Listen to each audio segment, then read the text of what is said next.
வணக்கங்க. இது வந்து பார்த்திங்கன்னா, நம்ம இப்போ பார்த்துட்ருக்கிறது வந்து கனவா அப்படின்னு சொல்லிட்டு கனவா மீன் சொல்லுவாங்க. இதை நிறைய ஊரில் நிறைய பேர் சொல்கிறாங்க. இது வந்து இங்கிலீஷில் வந்து பார்த்திங்கன்னா ஸ்குவிட்டுன்னு சொல்லுவாங்க. இது சென்னை பக்கம் பார்த்திங்கன்னா கடம்பான்னு சொல்லுவாங்க, கனவா மீன் சொல்லுவாங்க. வேறு வேறு ஊரில் வேறு வேறு பேர் சொல்லி கூப்பிட்றது உண்டு. இந்த மீன் வந்து பார்த்திங்கன்னா நமக்கு வருஷம் ஃபுல்லாக கிடைக்கிற ஒரு மீன் இல்லை, சீசனலில் மட்டும்தான் இது கிடைக்கும். இது பொதுவாக யாரும் வந்து விரும்பி வாங்கிறதில்ல. வாங்கிறதில்லன்னா வீட்டில் வாங்கிறதில்ல. இதே நம்ம ஹோட்டல்லாம் இதை நல்லா விரும்பி சாப்பிட்றாங்க.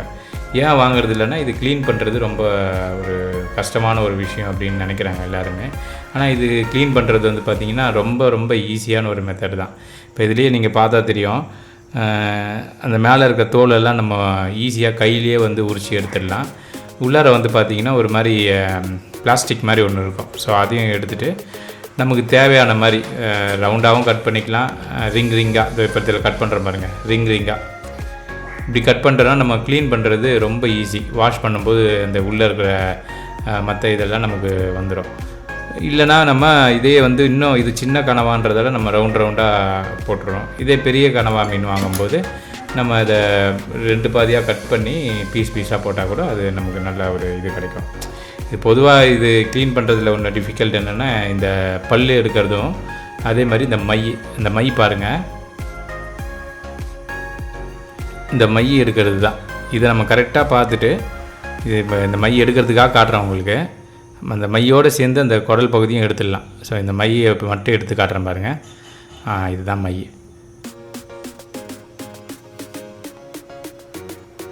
மையோடு சேர்த்து அந்த இதை பகுதியை நம்ம கழட்டி போட்டுடலாம். மேலே வந்து பார்த்திங்கன்னா பல் இருக்கும். பல் அப்படியே உள்ளார போட்டு கையை விட்டு எடுத்திங்கன்னா வந்துடும். ஈஸி தாங்க, ரொம்ப ரொம்ப நம்ம ஈஸியாக பண்ணிடலாம். இதை க்ளீன் பண்ணுறது தான் பார்க்குறதுக்கு கொஞ்சம் டிஃபிகல்ட்டாக இருக்க மாதிரி இருக்கும். ஆனால் க்ளீன் பண்ணிட்டிங்கன்னா இளநீர் உள்ள தேங்காய் இருக்குது பார்த்திங்களா, அது என்ன சொல்லுவாங்க, வழுக்க தேங்காய், அந்த மாதிரி இருக்கும் வெள்ளையாக. இதோ இங்கே பாருங்கள், இந்த மாதிரி அழுத்தி கூட நம்ம எடுத்துடலாம். எடுத்துகிட்டு நமக்கு தேவையான சைஸில் கட் பண்ணிக்கலாம். இந்த மாதிரி ரவுண்டாக கட் பண்ணிக்கலாம், வேறு மாதிரியும் கட் பண்ணிக்கலாம். அது நம்ம சைஸை பொறுத்து. ஸோ இது வந்து பார்த்திங்கன்னா நிறைய சைஸில் கிடைக்குது. 2 கிலோவில் கிடைக்கும், 3 கிலோவில் கிடைக்கும். இது பெரிய சைஸ்லாம் எக்ஸ்போர்ட் பண்ணிவிடுவாங்க. சின்ன சைஸ்லாம் நம்ம மார்க்கெட்லேயே நமக்கு கிடைக்கும். இது க்ளீன் பண்ணுறதுலேயே வந்து பார்த்திங்கன்னா வாஷ் பண்ணுறது தாங்க. எப்படியும் நீங்கள் இதெல்லாம் க்ளீன் பண்ணிவிட்டு ஒரு 4-5 வாட்டி தண்ணியில் வாஷ் பண்ணிடணும். அதே மாதிரி உப்பு மஞ்சள் போட்டு நீங்கள் பண்ணும்போது என்ன ஆகுனா, இந்த ஸ்மெல், அந்த நீச்சு ஸ்மெல் எல்லாமே போய்டும், உங்களுக்கு கிளியராக இருக்கும். ஸோ பாருங்கள், இது பண்ண அப்படியே நுர தள்ளிகிட்டே இருக்கும். அது நுரையாக வரும்.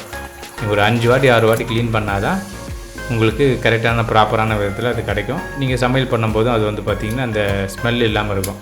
இல்லைன்னு பார்த்தீங்கன்னா ஒரு சில டைமில் என்ன பண்ணுவாங்கன்னா, அந்த மை வந்து இதுலேயே மிக்ஸ் ஆகிடும். ஸோ மிக்ஸ் ஆகிட்டு நம்ம 2 வாட்டி கழுவுறோம் அப்படின்னா அது கண்டிப்பாக நமக்கு ஒரு மாதிரி கசப்பு எடுக்க ஆரம்பிச்சிடும். ஸோ அதனால் க்ளீனிங் தாங்க இம்பார்ட்டன்ட். இதே நான் நிறைய இடத்துல பொதுவாக நான் இங்கே பட்டணப்பாக்கத்துலலாம் பார்ப்பேன். பட்டணப்பாக்கத்தில் இந்த கனவாக்குன்னு ஒரு கூட்டம் வராங்க, எல்லாம் காரில் வராங்க, கனவா ஃப்ரைன்னு சொல்லிட்டு விரும்பி சாப்பிட்றாங்க. ஸோ நம்ம வீட்டில் வந்து இதை வந்து செஞ்சு சாப்பிட்றதுல நமக்கு விலையும் கம்மி, நம்ம இஷ்டத்துக்கு நம்ம ஸ்டைலில் நம்ம பண்ணிக்கலாம். நீங்களும் இது மாதிரி கிடைக்கும் போது ட்ரை பண்ணி பாருங்கள். நன்றி.